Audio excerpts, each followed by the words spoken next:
내란 특검팀이 사흘째 압수수색에 나서자 국민의힘은 대규모 규탄 대회를 열고 투쟁 강도를 끌어올렸습니다.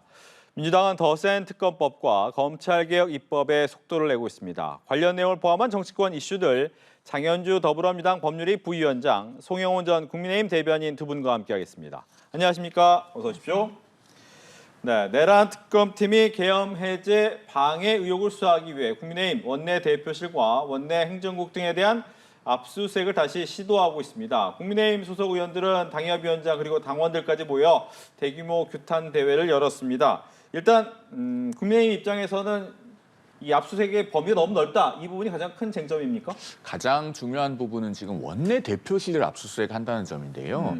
이 원내대표실 압수수색에 반발하는 것은 추경호 의원의 자택이나 또는 의원회관의 그 의원 사무실 압수수색에 반발하는 것이 아니라는 점을 먼저 분명하게 말씀드립니다. 추경호 전 원내대표는 12월 7일 1차 탄핵소추안 표결 무산 이후에 정치적 책임을 지고 원내대표직을 그만뒀죠. 그리고 거의 9개월이 다 돼갑니다. 그 사이에 원내대표가 2번 바뀌었습니다. 그러면은 현재 국민의힘의 원내대표실은 추경호 의원과는 장소적으로 무관하다고 볼 수 있어요. 거기에 12월 3일 비상계엄 당시에 있었던 일에 관한 어떠한 자료나 증거가 남아있을지 객관적으로 의문이 드는 것입니다. 우리가 상식적으로 생각을 해봤을 때 집에 압수수색을 위해서 수사관이 왔는데 그 압수수색의 사유가 나나 내 가족에 관한 것이 아니고 전 집주인에 관한 것이다 라고 하면 그것을 쉽게 수긍할 수 있겠습니까? 지금 그런 차원에서의 반발이라고 여겨집니다. 그리고 여기서 한 가지 짚어볼 것은 국민의힘 의원들이 지금 손팻말을 들고 있는데 거기에 보면 뭐라고 써 있냐면은 그 정치 보복, 야당 탄압 이렇게 적혀 있습니다. 네. 그런데 대법원장과 같은 제3자가 추천한 특검이었다면은 저런 손팻말을 드는 것이 가능했겠습니까? 이 특검이 민주당이 추천하고 이재명 대통령이 임명한 특검인데 야당의 원내대표실 압수수색하겠다고 하니 저렇게 반발이 나오고 항변도 어떻게 보면 가능한 상황이다. 이렇게 보여지기 때문에 그러한 근원적인 부분까지 한꺼번에 좀 종합적으로 조명할 필요가 있어 보인다라는 말씀을 드립니다. 예, 특검 구성의 자체의 문제점도 있겠지만 원내대표실이 현재 원내대표가 아니라 전 원내대표실을 과연 압수수색하는 게 의미가 있냐라는 지적이에요. 그렇죠. 지금에 와서 원내대표실을 압수수색해서 어떤 자료를 얻을 수 있겠느냐, 뭐 이런 주장도 당연히 나올 수 있겠다라는 생각은 듭니다. 다만 추경호 전 원내대표의 어떤 개인에 대해서 지금 뭐 수사도 물론 들어가고 있지만 이 원내대표실을 압수수색하겠다라는 것은 결국 원내대표라는 사람은 바뀌었을지 모르겠지만 국민의힘의 원내대표실이라는 그 기관 자체는 동일성을 유지하면서 그대로 존속되는 것입니다. 그렇다면 물론 그와 관련해서 뭐 개인의 기록들은 없어질 수도 있었겠지만 원내대표실에서 혹시 공식적으로 남겨둔 업무 자료라든지 아니면 그날 밤에 있었던 일에 관련돼서 메모라든지 그런 부분들은 얼마든지 남아있을 가능성이 있다라고 보이고요. 아마 특검도 그런 부분을 염두에 두고 지금 영장을 발부받은 것 아닌가 생각이 듭니다. 일단 국민의힘에서는 이 영장 집행이 부당하다라는 취지로 계속해서 항변하고 저항하고 있지만 법원이 이 영장 발부해 줬거든요. 어느 정도 특검이 지금 수사한 내용에 대해서 압수수색 영장이 발부될 정도의 범죄 혐의가 소명이 됐다라고 판단한 것으로 보이고요. 그리고 법원 입장에서는 지금 특검이 청구한 부분에 대해서 압수수색 영장을 내어줄 만큼 관련돼서 강제 수사가 필요하다라는 것을 확인해 준 것으로 봐야겠습니다. 그렇다면 적법하게 발부된 법원의 영장에 대해서는 사실 집행을 하도록 허용하는 것이 또 국민의힘의 또 도리가 아닐까라는 생각도 듭니다. 네. 제가 짧게만 좀 말씀을 드리면 저 원내대표실은 국민의힘 당사에 있는 게 아니고 국회 본청 2층에 있습니다. 우리 시청자들의 이해를 돕기 위해서 설명을 드리는 부분인데요. 그리고 통상적으로 저 원내대표실은 원내대표가 상시적으로 거기에 앉아있지 않습니다. 가끔 회의를 하거나 뭐 사람 만날 때 쓰는 그런 종류의 장소인데 본인의 원내대표 임기가 끝나면 다음 사람을 위해서 비워주고 갑니다. 그렇기 때문에 12월 3일 비상계엄 당시의 일과 관련해서 거기에 어떤 자료나 정보가 남아있겠는가. 그럼에도 불구하고 왜 굳이 제1야당의 원내대표실까지 압수수색을 해야 되는가. 이 부분에 대해서 지금 국민의힘이 과잉하다고 지적을 하고 있는 것입니다. 특히나 이 특검이 여당에 의해서 구성이 된 것이기 때문에 그렇다면 더더욱 수사가 적정선을 넘지 않고 과잉하다는 논란을 피하도록 굉장히 신중하게 임해야 된다라는 점을 다시 한번 강조드리는 것입니다. 네. 그렇다면 이제 여기서 이 부분도 중요할 것 같아요. 12월 3일 날 전 부분도 지금 압수수색을 하겠다라는 부분인데 결과적으로 그 부분은 너무 과도한 거 아니냐라고 이제 범위의 얘기를 할 수도 있어요. 여기에 대한 얘기도 들어볼까요? 일단 그 압수수색 대상되는 그 기간에 대해서 법원이 마찬가지로 영장을 발부해 줬기 때문에 필요성을 인정했다라고 생각이 듭니다. 강제 수사라는 것은 당연히 필요 최소한 범위 내에서 진행이 돼야 되는 것이고 법원의 입장에서 압수수색 영장을 청구를 했을 때 그 압수수색 대상이 되는 그 관련 자료들의 그 기한이 너무나 길다, 과도하다라고 생각했다면 이렇게 바로 발부가 되지는 않고 뭐 기각이 된다던가 아니면 그 기간에 대해서 지적을 했을 것으로 생각이 됩니다. 그러나 특검 입장에서는 사실상 뭐 작년 12월 3일 그 기간뿐만이 아니라 추경호 원내대표가 아마 취임한 그 기간부터로 알고 있는데 그런 부분들이 영장에 적시가 되었고 기간이 또 다소 넓어지게 된 것은 분명히 특검이 수사한 부분과 관련해서 강제 수사를 통해 확인해 볼 필요가 있다라는 점을 저는 법원이 인정해 줬다라는 생각이 들고요. 법원이 인정해 주고 발부해 준 영장이기 때문에 이 영장 집행도 존중돼야 되는 것 아닌가 생각합니다. 네, 법원이 발부해 줬기 때문에 존중해야 된다. 원칙적으로는 그래야 되는 것이 맞습니다. 그런데 제가 계속 영장 자체가 위법하다고 말씀드리는 것이 아니고 그 범위에 있어서 과잉하다는 점을 지적하고 있지 않습니까? 지금 어제 특검보가 언급한 부분을 보면 추경호 전 원내대표가 작년 3월부터 계엄을 인지하고 있었을 가능성이 있다. 뭐 이런 표현을 하는 것으로 보이는데요. 만약에 그 의미가 작년 3월부터 알았을 수 있다는 것이라면은 대단히 근거가 부족하다고 말할 수밖에 없습니다. 왜냐하면은 작년 9월로 잠시 시계를 돌려보겠습니다. 9월 1일에 여야 대표회담이 있었습니다. 그 자리에서 이재명 대통령, 당시 민주당 대표가 계엄설을 공개적으로 언급합니다. 그러니까 그 다음 날 9월 2일 월요일 아침 국민의힘 최고위원회의에서 한동훈 당시 대표를 비롯해서 5명의 참석자들이 일제히 그 계엄설을 반박합니다. 한동훈 전 대표는 근거가 뭐냐, 그것이 사실이라면 우리도 맞겠다라고 이야기를 했고 추경호 당시 원내대표는 민주당이 퍼뜨리는 가짜뉴스다 이렇게 이야기를 했어요. 제가 9월 1일, 9월 2일 모두 다 현장에 있었는데 계엄설을 사전에 알고 있었다면 말하기 상당히 어려운 거동들이었습니다. 그런데 자, 이런 추론을 기반으로 해서 영장의 시간적 범위가 굉장히 넓게 나오고 그렇게 함으로 해서 12월 3일 전후 임박한 어떤 특정한 시기에 국한해서 압수수색을 하는 것이 아니고 상당히 넓은 기간에 대해서 국민의힘 원내대표실에 있는 많은 자료를 가져가겠다라고 하면은 그 수사 주체가 민주당이 추천했고 이재명 대통령이 임명했기 때문에 제1야당인 국민의힘 입장에서는 당연히 이 수사의 의도가 무엇인가, 수사에 필요한 범위를 훨씬 넘어서는 것이 아닌가, 이것은 과잉하다라고 항변할 수밖에 없는 그런 상황에 지금 처해 있는 것입니다. 알겠습니다. 짧게 반론. 네. 글쎄요, 일단 관련해서 일단 내란 혐의 그리고 내란 혐의에 대해서 중요 임무 종사자로 지금 추경호 전 원내대표가 수사를 받는 것 아니겠습니까? 그리고 관련해서 지금 압수수색 영장이 나온 부분들이 있기 때문에 사실 내란 특검으로서는 나름대로 또 신중하고 또 필요 최소한도에서 강제 수사를 하고 있다고 생각합니다. 이 부분에 대해서 법원이 영장을 발부해주고 이 강제 수사의 필요성을 또 인정해주고 있다라는 점을 생각해 본다라고 한다면 저는 국민의힘이 오히려 정말 무관하고 또 추경호 전 원내대표도 전혀 관련이 없는 혐의다라고 한다면 이번 압수수색에 오히려 응해서 자신의 무고함을 풀어가는 것, 이것도 더 맞는 대책이 아닐까라는 생각도 듭니다. 네. 여기서 이제 추경호 전 원내대표가 오늘 발언이 있었습니다. 이 발언 내용도 연결되는 것 같기 때문에 이 발언 얘기를 듣고 이야기 계속 나눠보겠습니다. 24년 3월은 제가 원내대표도 아니고 평의원이었을 뿐만 아니라 총선을 한 달여 앞두고 있는 시점에 저는 제 지역구인 대구 달성군을 새벽부터 밤까지 구석구석을 누비던 그런 시점이었습니다. 최소한 수사기관 특검에서 그런 이야기를 하려고 하면은 구체적인 정황 증거라도 확보를 하고 제시를 하면서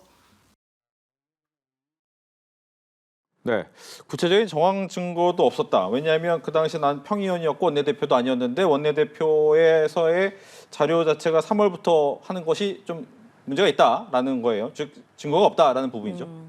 글쎄요, 뭐 그 부분은 아마 내란 특검이 지금 어느 정도까지 수사를 했는지 그리고 그 관련 기록상에는 어떤 관련된 증거들을 모았는지 지금 우리가 다 확인할 수는 없습니다. 결국 지금은 정말 특검의 시간이기 때문에 특검이 나름대로 관련된 혐의점에 대해서 정교하게 수사를 진행하고 있다는 생각이 들고요. 그 수사 과정 속에서 결국 압수수색을 통한 강제 수사가 필요하다라고 생각하고 또 영장을 청구해서 발부받고 지금 집행을 하는 단계에 와 있는 것이기 때문에 지금 관련된 혐의자가 본인의 혐의가 없다라는 주장을 얼마든지 할 수 있겠지만 사실 내란 특검이 수사가 어느 정도까지 진행됐는지 있는지는 우리가 완전히 다 확인할 수 있는 것은 아니기 때문에 앞으로 진행되는 또 수사 과정을 좀 더 지켜봐야겠다라는 생각합니다. 네, 지금 내란 특검에서는 법 절차에 따른 원만한 진행을 협의 중이다라고 얘기는 하는데 일단 쉽지는 않아 보이고 국민의힘 입장에서는 가장 강력한 방식의 투쟁 얘기하는데 어떤 방식을 얘기하는 겁니까? 아마 지금 물어보시는 취지가 장외투쟁을 할 것이냐라고 묻는 것이라면 그 부분에 대해서는 제 개인적으로는 장외투쟁이 효력이 있을지에 대해서 좀 의문이다라는 말씀을 드립니다. 2019년에 황교안 대표 시절에 자유한국당이 장외 집회를 굉장히 많이 했었습니다. 네. 그리고 사람을 많이 모으고 세를 얻는 데도 성공했습니다. 그러나 그 다음에 총선에서 대패했던 과거가 있기 때문에 그런 사례를 생각해 본다면 장외투쟁이 내년 지방선거를 앞두고 있는 국민의힘에 얼마나 도움이 될 것인가 이 부분에 대해서 대단히 신중하게 생각해 봐야 된다라는 의견을 말씀드리지 않을 수가 없고 또 한 가지로 지금 현재 당면한 문제는 특검의 과잉한 압수수색, 과잉한 강제 수사에 대처하는 문제 아니겠습니까? 그런데 그것은 장외 집회를 한다고 해결되지는 않을 겁니다. 장외 집회를 한다고 해서 특검이 압수수색 할 거 안 하겠습니까? 그것보다는 오히려 압수수색에 위법한 측면이 있다면 형사소송법의 준항고 절차를 적극적으로 활용을 하고 또 지금 국민의힘의 당직자 2명이 압수수색되는 과정에서 변호인 조력권을 침해받았다고 하는 지금 그런 입장이 있어서 네. 국민의힘에서 오늘 그 특검을 직권남용 혐의로 고발했습니다. 그런 법적 조치를 적절하게 검토해서 병행을 한다든가 이런 것들이 필요해 보이고 오히려 장외 집회는 제가 봤을 때는 실효성 면에서는 상당히 후순위에 있지 않은가라는 생각이 듭니다. 예. 근데 오늘 특검에서 내란 특검에서 발표한 것 중에 하나가 그 얘기도 있었습니다. 한동훈 전 대표의 의견이 만약 진상 규명에 좀 필요하고 와서 말씀해주면 도움이 될 거다라고 했는데 가서 말할 가능성이 있습니까? 그 출석 여부 의사에 대해서 전혀 들은 바가 없어서 제가 알지 못하겠습니다. 다만 한동훈 전 대표와 관련해서는 이미 공개된 자료가 많이 있죠. 본인의 책에 보면은 그 전반부가 전부 12.3 비상계엄 당일의 일과 그 뒤에 2주일 동안의 일입니다. 거기에 대해서 매우 상세하게 기술이 돼 있고 이미 그것이 어느 정도 사료적인 성격이 있다고 생각합니다. 또 한동훈 전 대표는 근래에 KBS 다큐멘터리에도 출연을 해서 그 영상이 유튜브에 이미 올라와 있는 것으로 알고 있습니다. 사실상 어떤 그 공개적인 기록의 측면이 있지 않겠습니까? 그렇다면은 특검이 그런 부분을 적절하게 활용한다면은 굳이 참고인으로 불러야 될 이유는 없지 않을까라고 하는 생각도 해봅니다. 네. 이 와중에 이제 민주당에서는 법사위에 더 센 특검법을 상정하고 내란 특별재판부를 설치하는 내란 특별법도 상정을 해서 논의할 예정입니다. 일단 더 센 특검법이 필요한 이유가 뭡니까? 지금 현재 특검법이 3대 특검법이 가동되고 있고 나름대로의 성과도 내고 있다라는 생각 듭니다. 특히 내란 특검법 같은 경우에는 그 작년 12월 3일 불법 계엄 그 당일의 밤에 사건의 진상에 점점 가까워지고 있다라는 인상을 받을 정도로 수사가 전방위적으로 또 나름대로 신속하게 이루어지고 있다라는 생각이 들거든요. 특히 이제 국민의힘이 그날 밤에 사실상 표결 방해를 했던 것 아니냐의 혐의를 받고 있는 또 추경호 전 원내대표에 대해서까지도 지금 수사가 들어가고 있는 상황이기 때문에 결국 이 내란 사태에 대해서 진상을 또 조목조목 국민들의 눈높이에 맞게 잘 밝혀줄 수 있으리라 생각은 듭니다. 다만 이 시간적인 또 한계도 있고요. 그리고 지금 사건을 파악하고 진상을 파악하면 할수록 이 상황이 더 복잡해지고 특히 김건희 씨에 대한 수사 같은 경우에는 지금 혐의가 16가지 혐의인데 지금 기소된 혐의는 크게 3가지 혐의에 불과합니다.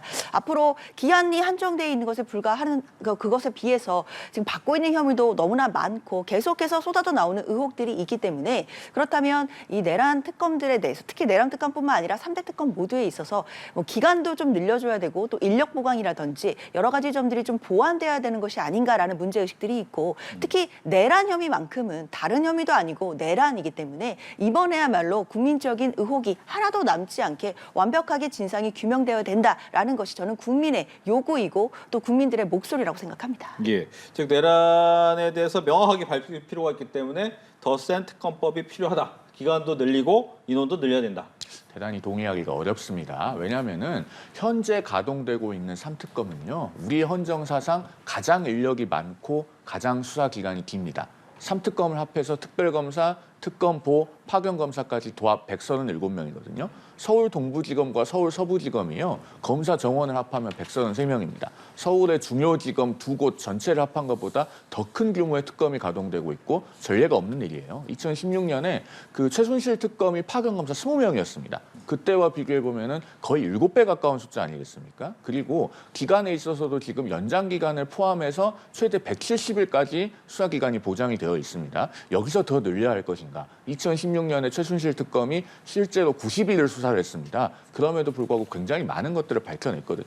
그렇다면은 원칙과 예외를 뒤집어가면서 특검을 일상화시키는 것은 적절하지 않다고 생각이 되고요. 특히나 원래 특별검사 제도라고 하는 것은 정권에 의해서 사건이 제대로 수사될 가능성이 없을 때 하는 겁니다. 그런데 지금은 정권 교체가 이미 됐어요. 그런데 정권 교체 이후에 특검을 출범한 것으로도 모자라서 또 연장을 한다. 그것은 뒤집어서 말하자면은 이재명 정부의 검찰이나 이재명 정부의 경찰이 제대로 수사를 안 할 것이다라는 이야기가 되는데 과연 이런 주장이 설득력 있고 사리에 맞는 것인가 의문을 제기하지 않을 수가 없습니다. 예.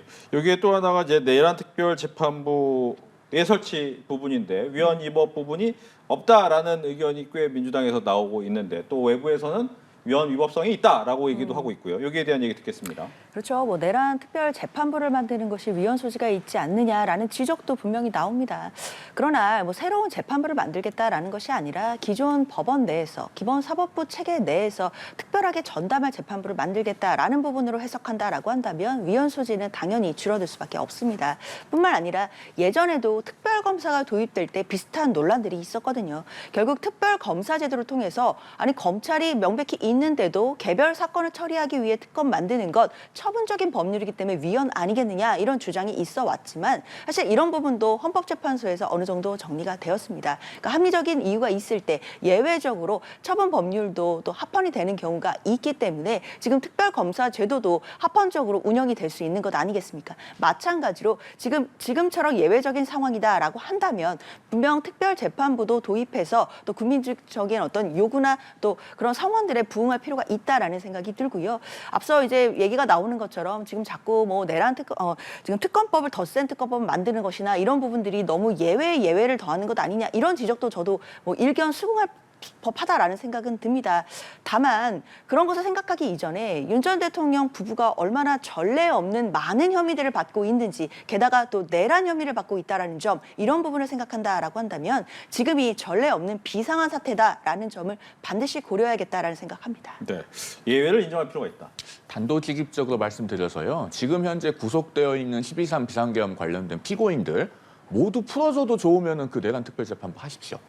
왜 이렇게 제가 말씀드리냐면요. 자, 지금 천대엽 법원행정처장도 공개적으로 위헌 소지를 경고하고 있지 않습니까? 네. 만약에 정말로 이런 내란 특별재판부라고 하는 것을 입법으로 만들게 되면요. 피고인이나 변호인은 무엇을 하겠습니까? 위헌 법률 심판 재청 신청할 겁니다. 그렇죠. 즉, 이 법이 위헌이니까 헌재에 가져가서 판단받게 해달라.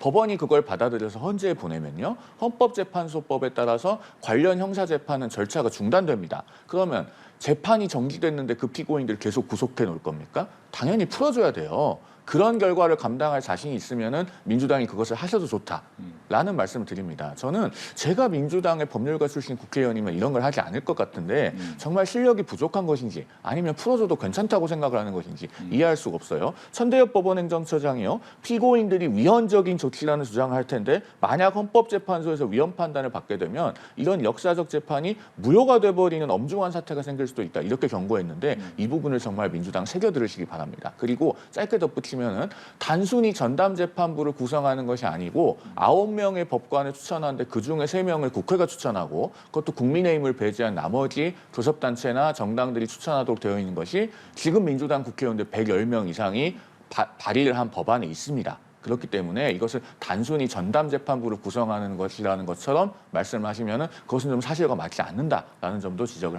해드리는 바입니다. 글쎄요, 좀 가정을 또 전제로 하는 논의인 것 같습니다. 일단 민주당 입장에서는 지금 내란 특별재판부에 있어서만큼은 위헌 소지를 줄여 나갈 수 있다라는 생각이 들고 특히 이제 법조계에서는 위헌이다라는 뭐 주장이 얼마든지 나올 수 있겠지만 그 부분과 관련해서도 또 합헌이라는 주장도 얼마든지 또 많이 존재한다라는 말씀 드려야 될 것 같고요. 그렇기 때문에 만약에 내란 재판부가 특별 재판부가 도입된다라고 하더라도 뭐 위헌임을 전제로 해서 결국에는 범죄자들을 혐의자들을 다 풀어줄 수 있겠다라는 주장은 뭐 지금 뭐 논의할 수 있는 단계는 아닌 것 같습니다. 다만 법안이 지금 이제 국회로 나와서 법사위에 회부되고 이제 논의가 되는 단계이기 때문에 그 관련된 부분, 특히 위헌 소지 여부라든가 앞으로 생길 수 있겠을 만한 어떤 문제점 부분들은 얼마든지 조율할 수 있는 시간도 있다고 생각합니다. 네. 그러다 보니까 이제 국민의힘 신동욱 최고위원이 이재명 특별재판부를 설치해야 된다라고 또 주장을 했더라고요. 이건 어떤 주장입니까? 그러니까요. 이렇게 특별재판부를 만들겠다고 하는 것이 우리 헌정사상 없었던 발상입니다. 굳이 우리 역사상 사례를 찾자면 1961년에 5.16 이후에 혁명재판소라고 하는 게 있었습니다. 3.15 부정선거 관련자들이 그 혁명재판소에서 처벌을 받았어요. 자, 지금 그런 것을 민주당이 하겠다고 하는 겁니다. 그 혁명재판소 이후에는요, 우리 역사상 비슷한 사례를 찾을 수가 없어요. 이런 발상 자체가 대단히 위헌적이고 반헌법적이기 때문에 신동욱 최고위원이 그것을 환기하는 차원에서 이재명 특별재판부라고 하는 것을 언급했을 것이라고 생각합니다. 즉 이렇게 헌법의 테두리 바깥으로 나가는 사례가 한 번 생기면은요, 앞으로 계속 이런 것을 따라하게 됩니다. 그러면서 정권이 바뀌고 나서 그러면 이재명 대통령은 지금 현재 잠시 멈춰 있는 5개의 재판 퇴임 후에 받아야 되는데 그런 것들 신속하고 효율적인 재판을 위해서 하나의 재판부에 모으자. 그리고 공정한 재판을 위해서 국민의힘이나 다른 정당들이 그 판사 추천하자. 이렇게 안 하겠습니까? 그러면은 결국에는 공정한 재판을 받을 권리라고 하는 것은 형해화되는 악순환의 악순환이 거듭되는 거예요. 이런 부분이 얼마나 무거운 것인지를 다시 한번 민주당이 좀 깊이 성찰해야 된다고 생각합니다. 즉 예외를 인정하기보다는 현재 제도 내에서 할 수 있는 방법은 없겠느냐? 글쎄요, 뭐 현재 제도에서 할 수 있는 방법을 있다면 찾아야 되겠죠. 저도 그 부분은 동의를 하는데요. 다만 지금 내란 특별 재판부까지 이야기가 나오는 것은 이 혐의 자체가 내란이기 때문입니다. 사실 뭐 신동훈 의원이나 뭐 국민의힘에서는 이 부분을 가지고 또 정치 공세를 하겠지만, 그리고 뭐 이재명 대통령과 관련된 부분을 연결지어서 지금 정치 공세를 하지만, 저는 이런 부분은 뭐 국민들께 전혀 소구력이 없을 거라고 생각합니다. 다른 것도 아닌 내란 혐의와 관련된 부분을 이야기하는 것이고, 또 국민들이 다 생생히 보신 사실 국회에 계엄군이 들어오는 장면들을 다 모든 국민들이 기억하고 계시는 이 마당에 내란 혐의에 대해서만큼은 진상조사를 제대로 해야 되고, 그리고 혐의자들에 대해서 엄중한 책임을 물려야 된다라는 대원칙을 생각해 본다라고 한다면 당연히 내란 재판 특별부라든지 뭐 이런 부분도 얼마든지 논의될 수 있는 여진이 있다라는 생각이 들고요. 이 부분에 대해서 뭐 이재명 대통령을 연결짓는 정치 공세는 저는 별로 설득력은 없다고 생각합니다. 제가 하나만 좀 짧게 말씀드리겠습니다. 저는 국민의힘 소속이지만 12.3 비상계엄의 주모자들 그리고 관련자들, 가담자들은 정말 엄정하게 처벌받아야 된다고 생각합니다. 그렇기 때문에 이 내란 특별재판부라고 하는 거를 반대하는 거예요. 앞서도 제가 위헌법률 심판 제청 신청이 받아들여지면은 중간에 다 석방해줘야 될 건데 그런 결과 감당할 수 있느냐고 했잖아요. 그런데 더 무서운 거는요. 위헌법률 심판 제청 신청은 안 받아들여지는데 그 피고인들이 그러면은 헌법재판소법 68조 2항에 의해서 헌법소원을 낼 수 있습니다. 그 헌법소원이 한참 재판 절차 다 진행됐는데 그러고 나서 받아들여지면 결국에는 위헌 위법한 재판부 구성에 의해서 내려진 판결들이 다 그 효력이 부인될 수 있습니다. 천대엽대법관이 지적하는 게 바로 그 부분이에요. 정말로 12.3 비상계엄에 대해서 엄정한 단죄가 필요하다고 생각할수록 이렇게 위험이 있는 전대미문의 제도를 함부로 도입하려고 해서는 안 되는 것이다 라는 말씀을 드립니다. 네, 검찰개혁 얘기해 보겠습니다. 민주당에서는 지금 중수청을 행안부 산하로 넣겠다라고 이제 어느 정도 가닥이 잡혔기 때문에, 그렇다면 과연 이게 맞는지, 그리고 또 하나는 검사의 보안 수사권에 대해서 검찰총장 대행 보안 수사는 의무기 때문에 이 부분을 어떻게 보면 놓을 수 없다라고 얘기했던 부분까지 함께 얘기를 듣겠습니다. 먼저 민주당부터 얘기 들을까요? 일단 중수청은 행안부로 가는 것으로 어느 정도 가닥이 잡혀가는 것 같습니다. 특히 이제 법무부로 가야 된다라는 의견은 좀 민주당 내부 의원들 중에는 별로 그런 의견을 내신 분이 없다라는 얘기도 지금 나오고 있는데요. 사실 그렇게 볼 수밖에 없는 부분이 이 검찰개혁이라는 그 논제가 처음 시작되게 된 건 결국 검찰의 어떤 권력 남용이라든지 그리고 권력 오남용에 대해서 국민들께서 견제를 해야 된다라는 목소리가 바로 그 출발점이었습니다. 결국 수사권과 기소권이라는 그 막대한 권한이 한 조직에게 집중되어 있다 보니까 당연히 여러 가지 폐해가 생겨왔던 것도 사실이고 그로 인해서 또 국민들께서 검찰개혁을 해야 된다라는 목소리를 높여주셨다고 생각이 듭니다. 결국 수사권과 기소권을 분리해서 따로 견제시켜야 된다라는 부분에 있어서는 그 기능을 재분배해야 된다라는 그 원칙에 대해서만큼은 지금 뭐 거의 이론의 여지는 없는 것 같고요. 그렇다면 수사와 또 기소를 분리해야 된다라는 차원에서 본다면 결국 중수청을 법무부가 아닌 행안부로 넣는 것이 결국 이 검찰 개혁의 효과를 더 극대화할 수 있다라는 점에서 지금 법무부보다는 행안부 소속으로 가는 것으로 지금 어느 정도 의견 가닥이 잡혀가고 있다라고 말씀드리겠습니다. 중수청을 행안부 산하에 둘 거냐, 법무부 산하에 둘 거냐는 사실 본질이 아닙니다. 그 이전에 먼저 물어야 될 것은 이른바 수사와 기소의 분리라는 미명하에 검사의 수사권도 완전히 뺐고 보안 수사권도 없고 보안 수사 요구권도 없고 수사 지휘권도 없고 이렇게 돼서 경찰의 수사를 전혀 견제하거나 통제할 수 없는 시스템이 되는 것이 옳으냐. 그리고 그런 것을 도대체 왜 해야 되느냐라는 것입니다. 지금 우리나라에서요. 검사가 보안 수사 요구를 해서 경찰로 도로 내려가는 사건 수가 1년에 10만 4천 건입니다. 토요일, 일요일 빼면 하루에 400건씩 내려가요. 자, 그런데 이 비율은요. 점점 더 올라가고 있습니다. 2020년에는요. 송치 사건 중에 4.6%였는데요. 2024년 기준으로는 13.4%였어요. 4년간 2.9배가 늘어났습니다. 민주당이 검경 수사권 조정을 시행할 때 경찰의 수사 노하우가 부족하지 않느냐라고 하니까 이건 시간이 지나면 괜찮아질 거다라고 했습니다. 괜찮아지기는커녕 점점 비율이 늘어나고 있어요. 경찰이 지금 완벽하고 완전하게 수사를 할 수 있으면은 왜 그 비율이 올라가고 건수가 많아지겠습니까? 그러면은 이런 상황에서 검사가 수사에 아무것도 개입할 수 없고 손발을 묶어놓은 상태에서 그냥 사건 기록을 보고 고개를 끄덕이거나 가로젓는 것만 해야 된다라고 한다면은 그것이 온당한 시스템이겠는가? 그러면은 범죄 피해자가 올바로 구제될 수 있을 것인가? 이 부분부터 먼저 논해야 됩니다. 그리고 나서 중대범죄수사청이든 무엇이 되었든 그것을 어디에 놓을지를 논해야 된다라고 말씀드리겠고요. 짧게 덧붙이면은 중대범죄수사청을 행안부 산하에 둔다고 합니다. 경찰이 이미 행안부 밑에 있죠. 상호간의 견제가 되겠습니까? 지금도 경찰청에 국가수사본부가 있어요. 조직을 따로 떼어서 청을 하나 만드는 것도 왜 본질적으로 무슨 차이가 있는지 솔직히 잘 이해가 가지 않습니다. 네. 이제 뭐 검찰을 개혁하는 가장 큰 이유는 견제가 되지 않는 가장 큰 권력이기 때문에 견제해야 된다는 것이 가장 큰 이유인데 문제는 그것이 한 군데에 다시 몰리면 과연 그게 의미가 있느냐라는 지적이잖아요. 그렇죠. 결국에는 행안부 소속으로 이제 모든 수사기관이 다 몰리게 되면 결국 너무 거대해지는 것 아니냐, 뭐 이런 지적은 당연히 나올 수 있다고 생각은 듭니다. 지금 결국 행안부에 뭐 국수본뿐만 아니라 중수청도 가게 되고 그리고 공수처도 있는 상황이다라고 한다면 너무 조직이 비대해진다라고 이제 부작용을 우려하시는 목소리도 존재를 하는데요.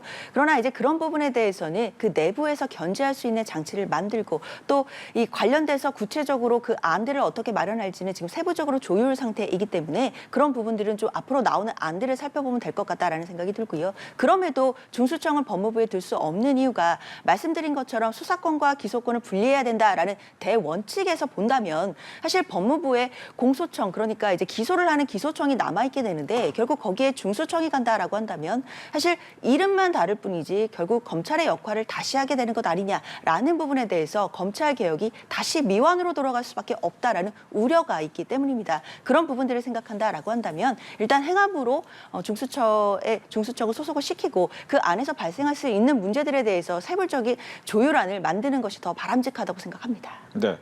법사위에서 계속 얘기를 좀 해보겠습니다. 추미애 법사위원장과 나경원 의원이 법사위에서 또 충돌했습니다. 오늘 관련된 충돌이 있었는데 영상 보시고 대담 이어가겠습니다. 간사 선임 국회법에 규정되어 있습니다. 교섭단체별로 간사를 둔다. 이거는 의무 규정입니다. 의무 규정.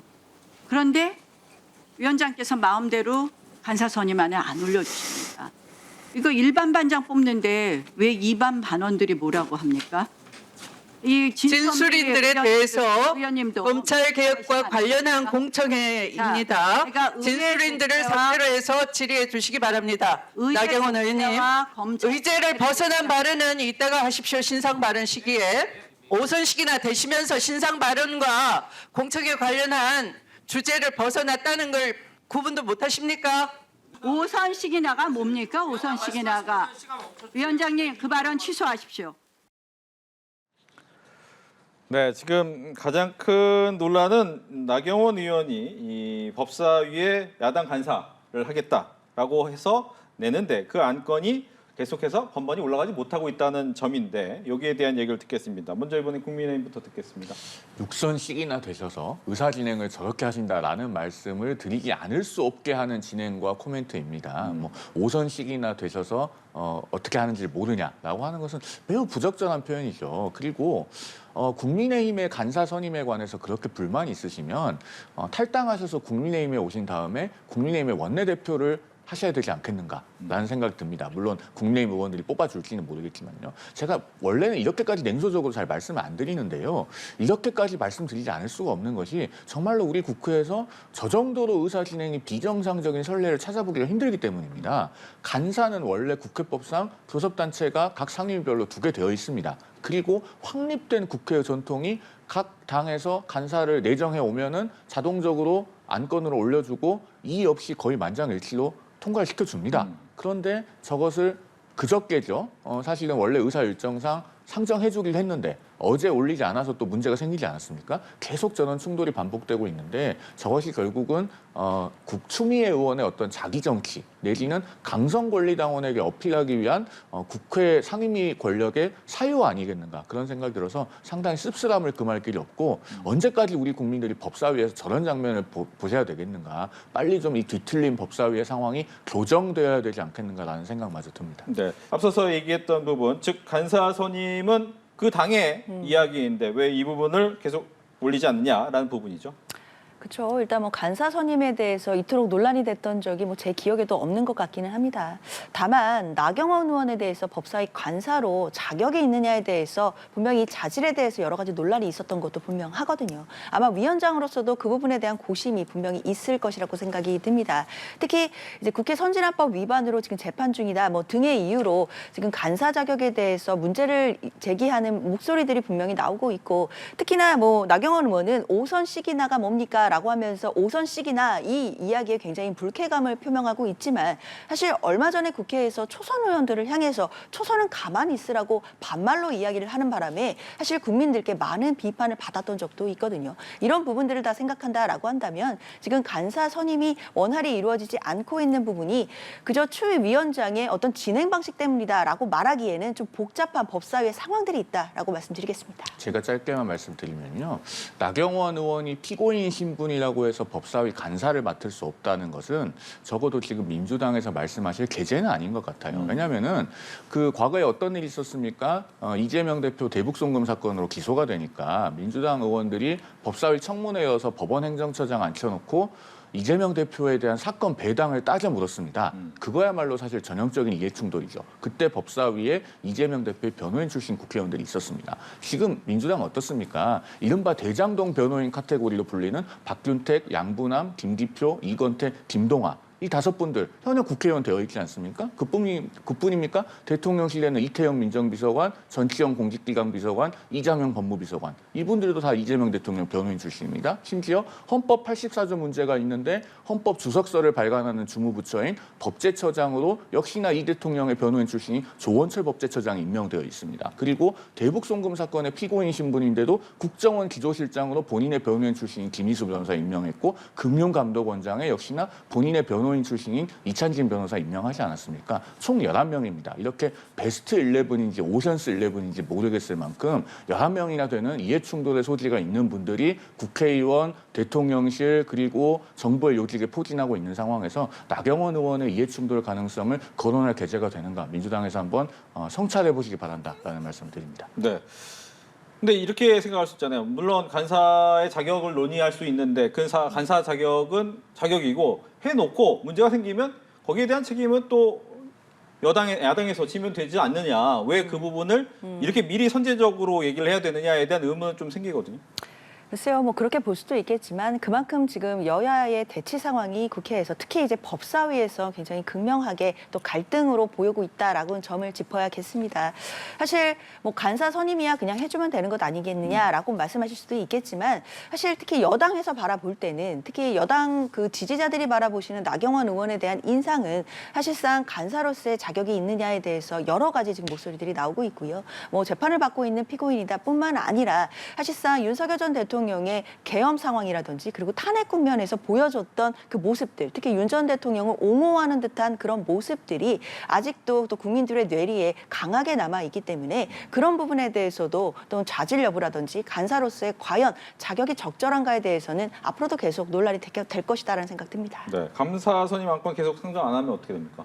그러니까 이게 참 국회법이 이런 종류의 상황을 한 번도 상정해보지 못한 것 같습니다. 간사는 국회법에 보면은 이제 위원 호선으로 뽑도록 되어 있기 때문에 상임위에 안건으로 올라가야 되는 건 맞아요. 그런데 이렇게 계속 간사 선임 안건을 상정해주지 않으면은 공식적으로는 간사는 없는 상태가 되는데 그것이 과연 위법한 것이 아닌가? 대단히 의문이 있습니다. 왜냐하면은 지금 상임위원장은요 안건에 관해서 직권이 있습니다. 그런데 국회법상 간사가 없으면은요 국민의힘 의원들이 그 의사 진행 과정이나 어떤 안건의 상정 순서 이런 것에 관해서 교섭단체 간 협의를 못 해요. 국회법 해설서에 보면요 그 상임위 간사의 권한이 16가지나 됩니다. 그런 것들을 국민의힘 국회의원들은 간사를 통해서 할 수가 없는 것이기 때문에 종합해 보면은 직권남용 권리행사 방해가 될 수 있어요. 이런 부분에 대해서 앞으로 국민의힘에서도 좀 심도 있게 법률 검토를 해야 될 것으로 보이고 추미애 의원도 이런 경종의 목소리가 나오고 있는 것을 좀 새겨 듣고 조속하게 안건을 상정해서 법사위 간사를 선임을 하고 법사위로 좀 정상화되도록 해야 되지 않겠는가라는 말씀을 드립니다. 네. 여론조사 결과 보겠습니다. 오늘 나온 여론조사, NBS에서 나온 여론조사인데요. 이재명 대통령의 지지율에 관련된 여론조사 5%포인트 상승하면서 62%가 나왔고요. 부정평가는 28%가 나왔습니다. 뭐 가장 큰 의미는 이 외교 행사에 대한 긍정의 평가가 높았다라는 부분이 있었는데 여기에 대한 얘기도 듣겠습니다. 그렇죠. 말씀 주신 것처럼 좀 지지율이 조금 상승세가 있는 것은 당연히 외교적인 성과 때문이다라는 생각이 듭니다. 주된 이유가 아마 그것 때문일 텐데요. 얼마 전에 있었던 한미 정상회담 그리고 한일 정상회담에서 이재명 대통령이 사실상 국익 중심의 실용주의 외교에 있어서 첫 시험대에 올랐다라는 평가가 있었습니다. 그런데 그 시험대에 올랐고 그 평가는 그래도 국민들께 좋은 평가를 받고 있지 않나라는 생각이 드는데요. 특히 트럼프 대통령과의 첫 만남에서 사실상 이 만남이 굉장히 어려울 수도 있고 특히 또 트럼프 대통령의 그 특유의 어떤 그 특유의 성격상 좀 뭐 갑자기 예측하지 못한 질문을 한다든가 뭐 돌발 발언이 나와서 그 회담 분위기가 어색해지는 것 아니냐라는 우려들도 상당히 많았지만 사실 예상을 이제 깨고 그 정상회담 과정을 보면 상당히 화기애애한 분위기가 흘러갔고요. 그리고 이재명 대통령이 뭐 피스메이커와 또 페이스메이커 이런 이야기를 하면서 상당히 그 회담 어떤 분위기를 주도해가는 모습을 보여줬기 때문에 저는 국민들께 이런 모습들이 굉장히 크게 각인이 되고 또 크게 반응을 얻고 있다라는 생각이 듭니다. 앞으로도 이재명 대통령이 국익을 중심으로 하는 실용주의 외교를 계속해서 보여준다라고 한다면 뭐 지지율의 상승세는 계속 이어갈 수 있지 않을까라고 예상합니다. 네, 지지율이 다시 이제 상승하는 모습을 보였습니다. 일단 한미 정상회담에 대해서 우리 국민들의 기대치가 굉장히 낮았죠. 그 낮았던 이유는 우리 모두가 다 알고 있습니다. 정상회담 공개 부분이 시작되기 약 3시간 전에 트럼프 대통령이 예상치 못한 SNS 게시물을 올리지 않았습니까? 대한민국에서 숙청과 혁명이 일어나고 있는 것 아니냐. 그런 나라와는 비즈니스를 할 수 없다.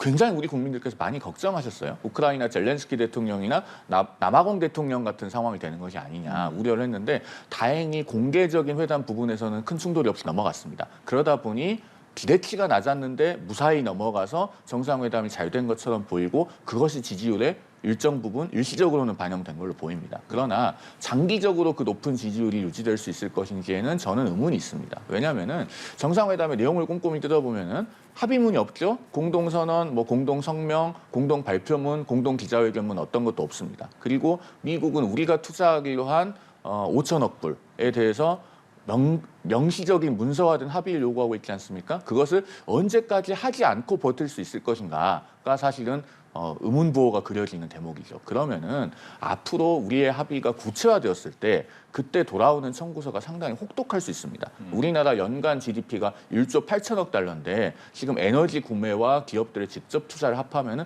6천억 달러나 돼요. 일본이 투자하기로 한 것이 5,500억 달러인데 어떻게 보면 그보다 많다고도 할 수 있습니다. 그러면 그런 청구서가 구체적으로 돌아왔을 때 결국은 그것이 국내 투자 감소, 국내 일자리 감소, 더더군다나 노봉법 시행과 맞물린 중소기업으로의 비용 전가와 중소기업 근로자의 처우 악화, 일자리 불안 여기로까지 연결이 되면은 상당히 큰 어려움을 겪을 수도 있습니다. 그렇기 때문에 이재명 정부가 당장의 지지율에 취하지 말고 정말로 우리 국민의 일자리를 좀 최우선으로 여겨야 될 것이다 라는 말씀을 야당으로서 고언 차원에서 드립니다. 알겠습니다. 이렇게 해서 지금까지 장현주 더불어민주당 법률위 부위원장, 송영훈 전 국민의힘 대변인 두 분과 함께 이야기 나눴습니다. 오늘 얘기 잘 들었습니다. 고맙습니다.